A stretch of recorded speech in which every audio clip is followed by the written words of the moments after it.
不可一世的日本关东军被苏军坦克活活碾压，被苏军骑兵肆意斩杀，被大火活生生烧死，被苏军撵着乱枪打死。这就是诺门坎战役中被苏军碾压的鬼子惨状。这一刻，军国主义扬言的日军天下无敌成了个彻头彻尾的笑话。1939年5月，关东军悍然向苏军发动进攻，诺门坎战役爆发。鬼子妄想用人海战术对抗苏军的钢铁洪流。私は長谷川達夫だ。私がここに来たのはソ連軍の戦車を粉砕するためだ。天皇陛下を侮辱した奴らに誠の皇軍の何たるかを見せてやる。然而鬼子不知道的是，这一战苏军总司令朱可夫投入了大量的装甲部队，在滚滚的钢铁洪流面前，日军遭到碾压，最终全线溃败。被苏军俘虏的日本兵最终被押送到西伯利亚挖土洞，在路上病死的鬼子就像垃圾一样被丢下火车。刚进入战俘营，苏军就给他们上了一课。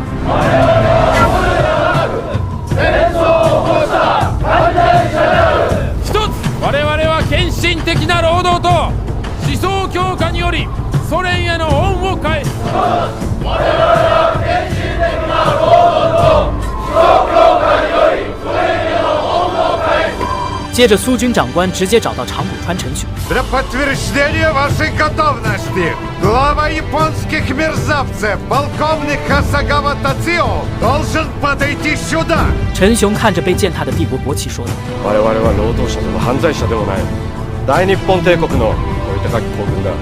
大日本帝国は決して貴様らを見捨てたりはしない。再び戦場に戻り、栄えある戦いに臨む日まで皇軍の名誉を守るのだ。天皇陛下万歳！大日本帝国万歳！”死到临头了还敢煽动，苏军毫不留情，直接就是一顿暴揍，最后将其吊在40度的冷风里。战俘们看着被冻成木头的同类被当成柴火丢到煤里，不禁也有些后怕。但让俊直喜出望外的是，他竟然在这里遇到了仲泰。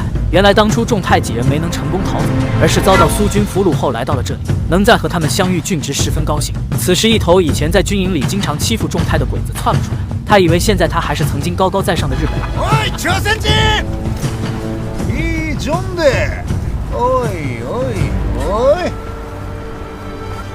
なんださっきの言い草は。すみません。이럴 줄 알았냐? 쩍발이 새끼. 어? 조선진? 조선진? 조선진? お前の目にはまだ俺が深いんだ。バカ野郎！他没想到如今的仲泰不再是那个软弱可欺的朝鲜人。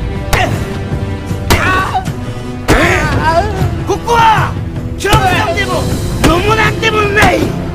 ここは偉大なるソビエト連邦共和国なんだ。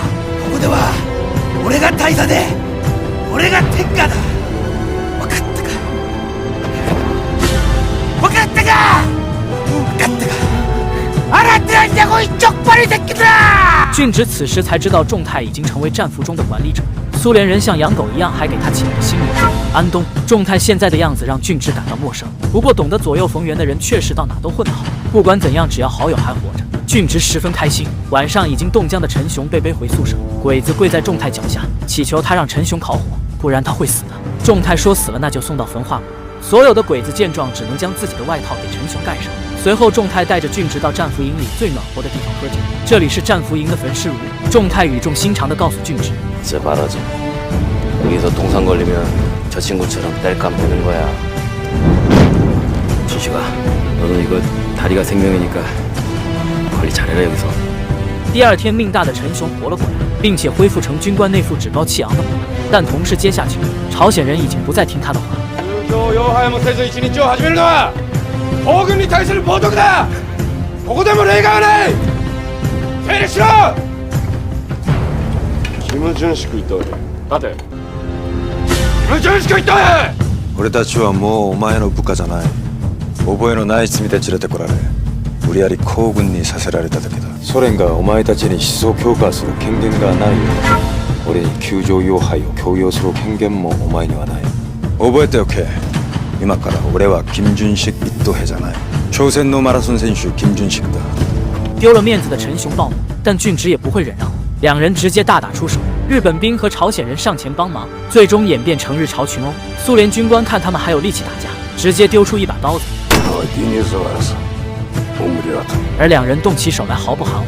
把从认识到现在的所有愤怒发泄在对方身上。由于苏联人在这里，没有人敢帮忙，两人一直打到力竭，最终拿到刀的人是俊直，他用尽力气一刀劈下，但却没有劈在陈雄的头上。俊直放了他一马，感受到死亡的陈雄直接被吓哭了。最终两人都被吊在室外的冷风中，陈雄是梅开二度，而俊直却是第一次。不过他们都在风雪中活了下来。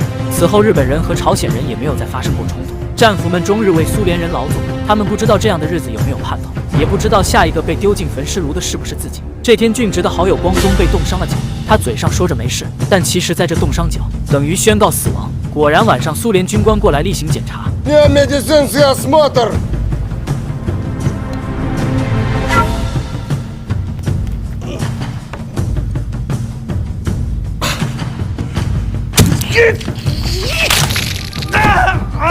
Вытащите его!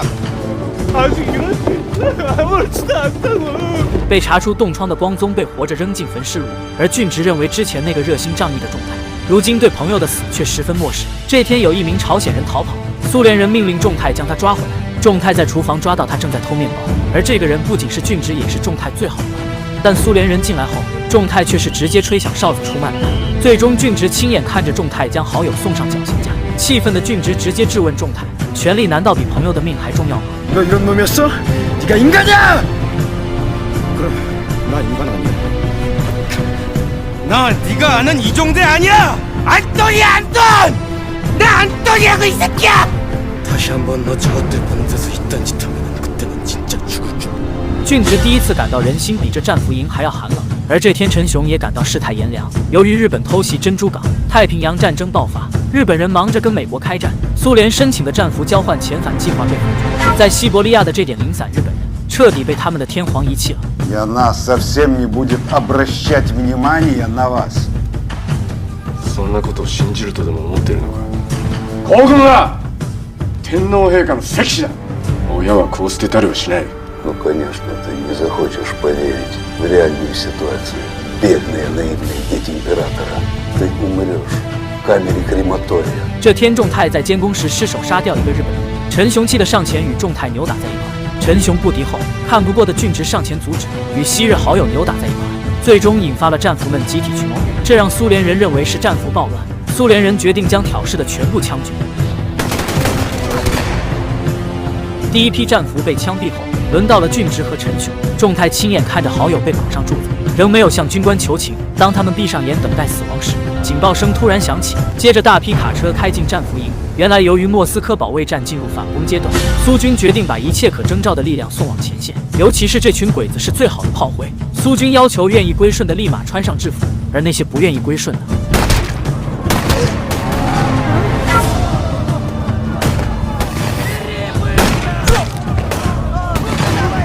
战俘们争先恐后穿上制服。此时，仲泰终于替俊直等人求情。Дайте им шанс.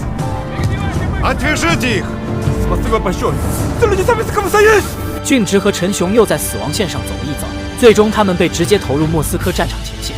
苏军随意将枪发给他们，然后这些身穿苏军制服的战俘们像赶鸭子一样被赶进苏德之间的战场，但发给他们的枪还不够武装一半的人。战俘们开始冲锋，但当德军的机枪开火时，他们才知道苏德战场的恐怖。德军的火力异常凶猛，这些战俘们甚至要先干掉身边的同类，才能抢到一把枪来反击。这根本就不是战斗，只是一场变相屠杀。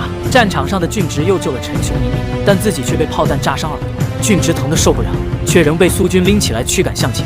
俊直亲眼看着仲泰中枪倒地，但仲泰不顾疼痛，疯了般站起来继续向前冲锋。战俘们被德军的火力无情屠杀，吓得不敢继续往前冲。所有战俘不顾一切向后溃逃。仲泰嚎叫着让战俘们不要撤退，但没有一个人听他的命令。后面的苏军看到战俘溃逃后，直接就是机枪扫射，成片的战俘倒了下去。而仲泰由于夹在苏德两军的机枪中间，先是被德军一阵扫射，然后又被苏军机枪突突，被打得千疮百孔。俊直拼命把仲泰拉到墙后，但仲泰已经到了死亡的边缘。仲泰希望俊直能活下去，突如其来的一发炮弹将两人掀翻。仲泰用最后的力气爬到俊直身上。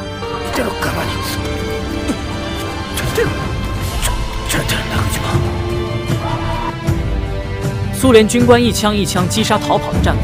陈雄看后幡然悔悟，这不就是曾经的自己吗？原来自己曾这样狰狞恐怖，而且那时死在他枪下的都是他的同类。硝烟散去后，两军撤走，整个战场只剩俊直和陈雄活了下来。俊直把德军的制服扔给陈雄，他们现在只有去德国这一条路。两人在漫天风雪中艰难前行，互帮互助也让彼此的芥蒂逐渐消散。这天，他们终于看见德国的村镇，但陈雄却倒了下去。原来他早就被炮弹炸伤，一直死撑到现在。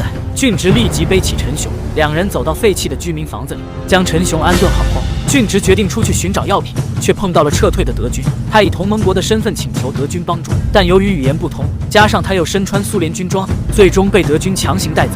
而屋内的陈雄听到窗外俊直的呼喊，陷入绝望。转眼到了1944年，陈雄出现在一队前往诺曼底布防的德军队伍中。原来那天德军搜索房屋时碰到了他，也让他侥幸得救。这3年来，陈雄一直在打听俊直的下落，但始终杳无音讯。陈雄所在的部队被分配到海滩布防。这天修筑完工事后，陈雄望着海滩怔怔出神，却突然发现了一个熟悉的身影。他正沿着海岸线奔跑。陈雄激动地跑上前，眼前的人果然是俊直。陈雄欣喜地向俊直诉说这3年的经历，但俊直许久没有反应。原来俊直的右耳听不见了，这是他之前为了救自己才受伤的，这让陈雄百感交集。他知道自己能活到今天，很多次都是眼前这个男人以德报怨救了自己。他发自内心的敬佩这个朝鲜人，两人也成为了朋友，并在海滩度过了一段短暂的悠闲时光。这天，德军长官告诉他们，盟军准备进攻加莱，而他们这支部队将被调往加莱驻防。陈雄很清楚这一去他们将必死无疑，于是他找到俊直，告诉他自己已经计划好了逃跑路线，他们只要逃到色堡就能乘船回家。但等他们按照计划好的路线偷偷跑出工事时，却看到了震惊的一幕。1944年6月6日凌晨，盟军发起诺曼底登陆战，犹他海滩的天空铺天盖地布满了盟军飞机，接着无数炸弹倾泻而下。在猛烈的空袭后，盟军舰队又从正面实施舰炮火力轰击，接着美军第1集团军第7军步兵第4师发起登陆战，而俊直和陈雄也失去了逃跑的机会。德军军官用枪胁迫他们必须守住碉堡，和海滩共存亡。大批的盟军已经冲上海滩，陈雄和俊直在军官的威胁下架起机枪扫射，但盟军突破防线是迟早的事，两人明白再不走将必死无疑。由于德军军官把大门反锁，两人只能拼命砸门。好在他们在盟军攻上来的瞬间逃了出去，随后两人穿过战壕，拼命往后方逃去，就像曾经他们在马拉松比赛一样。但就算他们互相搀扶，却还是跑不过盟军的炮弹，两人再次被一发炮弹命中。随后看到漫天的盟军伞兵，他们知道这次彻底跑不了，而且俊直的胸膛也被弹片击穿。俊直知道自己不能活着回家了，他拽下自己的名牌交给陈雄。お前は今から金正氏と日本人だと言ったら、お前は殺されるかもしれない。奥義にも連れてこられ、強制的に東北で必ず。就这样，俊直死在了陈雄的怀里。1948年8月，陈雄用俊直的名字参加英国伦敦奥运会马拉松比赛，替俊直圆了他未曾完成的梦想。值得一提的是，该影片的故事背景是从20年代末的朝鲜到30年代末的诺门坎战役，再到40年代的诺曼底战场，几乎横跨了2战的前后。史实中的确有少部分亚裔士兵、日本士兵和朝鲜籍日本兵，他们在多次被俘后仍活了下来，其中经历了苏日战争、中日战场、苏德战争、诺曼底战役。影片中的金俊直就是有原型的，他的原型叫做杨景忠，他是1920年出生的朝鲜人。1938年日本在朝鲜征兵，杨景忠被编入关东军。1939年5月，杨景忠参加诺门坎战役，日军被苏蒙联军击败后，杨景忠被俘虏进苏军战俘营，并且劳改了3年。而后苏联在卫国战争时期损失了大量的兵力，为了补充兵力，不少战俘被补充到苏军中。就这样，杨景忠成为了苏军的一名士兵。之后在苏德战争中又被德军俘虏，或许是他曾经的关东军身份，后来德军又将他编入部队，驻守诺曼底的犹他海滩。最后在诺曼底登陆战中，他又被美军空降兵俘虏，